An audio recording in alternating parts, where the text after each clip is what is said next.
महिला दिनावर बोलू काही. नमस्कार, मी धनश्री जायफळकर. स्त्रियांनी स्वतःच्या हक्कासाठी, कर्तव्यासाठी जो लढा दिला, त्या लढाच्या स्मरणार्थ 8 मार्च या दिनी आपण महिला दिन साजरी करतो. महिला दिन जेव्हा साजरा होतो किंवा महिलांविषयी जेव्हा बोलले जाते, तेव्हा प्रगतशील महिला, खंबीर महिला याविषयी आपण भरभरून बोलतो. ते शाश्वत सत्य आहेच. पण या स्त्रियांची प्रगती खरंच त्यांच्या घराची प्रगती असते का? की ती त्यांच्या नवऱ्याची अधोगती असते? कुठलीही गोष्ट समजून घेण्यासाठी ती गोष्ट रूपात चांगली समजते. आज आपण छोट्या-छोट्या 2-3 गोष्टी पाहूया. पहिली गोष्ट आहे सईची. सई ही एक हुशार, सुंदर अशी स्त्री होती.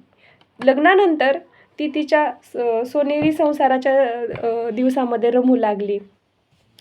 माहेरच्याकडून, सासरच्याकडून सगळ्यांनी तिला सांगितलं, तिच्या नवऱ्यानेही तिला सांगितलं की मला गलेगट्ट पगाराची नोकरी आहे, त्याच्यामुळे तुला कष्ट करण्याची गरज नाही, शिक्षण, नोकरी ह्याची गरज नाही, आपला संसार सुखाचा कर, मुलाबाळांना जन्म दे.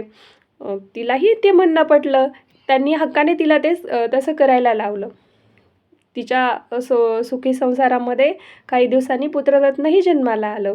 आनंदी सुखी संसारात अडचणी अचानक सांगून येत नाहीत म्हणल्यासारखं गलेगट्ट पगार असणाऱ्या तिच्या नवऱ्याची एक दिवस नोकरी गेली. सासू सासरे, मुलगा, स्वतः ईशा सगळ्याची जिम्मेदारी त्याच्यावर होतीच. आर्थिक अडचणी समोर यायला लागल्या.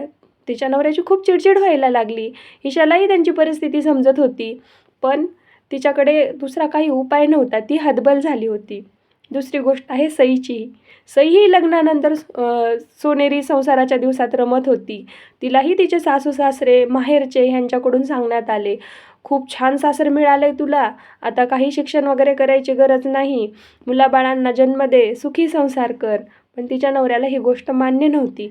नातवंड हवंय म्हणणाऱ्या बाबांना, आत्ताच बाबा रिटायर झालात, लगेच कुठे नातवंडामध्ये रमता, अजून तुमचं वयच काय, म्हणून हास्य फन क्लब लावून दिला. बायकोला जबरदस्ती शिक्षण घ्यायला लावलं.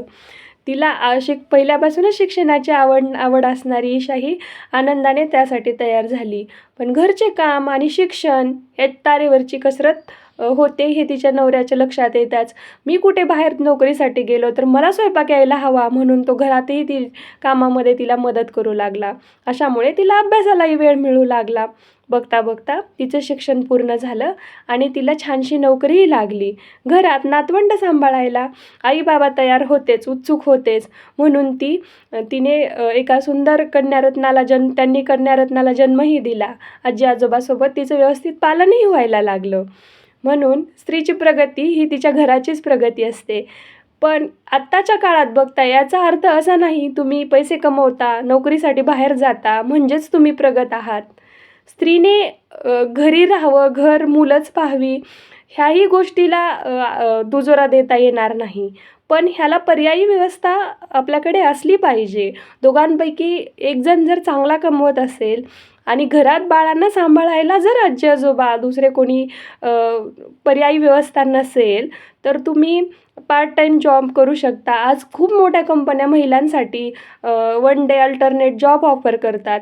मी म्हणत नाही आहे की फक्त महिलांनीच घरी राहायला हवं आहे. स्त्री पुरुष ज्यांच्या दोघांपैकी ज्यांना शक्य आहे, ज्यांच्या नोकरीमध्ये अशी व्यवस्था आहे, ते ही नोकरी करून घरासाठीही वेळ देऊ शकतात.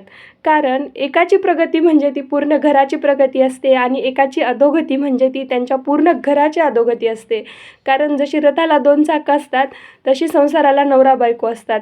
एक चाक बंद पडलं, एक चाक तुटलं तर तो संसार पुढे जात नाही, तो व्यवस्थित पुढे जाऊच शकत नाही. म्हणून एकाची प्रगती ही दोघाची प्रगती आणि एकाची अधोगती ही दोघाचीही अधोगती. अजून एका मैत्रिणीची गोष्ट सांगते. ही मैत्रीण घरातून कधी बाहेर पडली नाही. जो काही करायचा तो सगळा नवरा करायचा. तिच्या मैत्रिणींना सुद्धा हेवा वाटायचा की हिला काही बघावं लागत नाही. भाजी आणण्यापासून, मुलांच्या शाळेपासून जे काही करतात ते सगळे हिचे मिस्टर करतात. पण एक नशिबाने अशी तिच्यावर वेळ आली की सगळं तिला स्वतःला बघायला लागलं. त्यावेळेस तिच्या लक्षात आलं की आपल्याला ह्यातलं काहीच येत नाही आहे. त्याच्यामुळे महिलांनीसुद्धा शिकलं पाहिजे. नवऱ्यांनीसुद्धा त्यांच्या महिलांना प्रगतशील केलं पाहिजे. कारण स्त्री जर व्यवहारी असेल तर ती उत्तम संसार करू शकते. हा उपजत गुण तिच्याकडेच असतो. म्हणून स्त्रीची प्रगती ही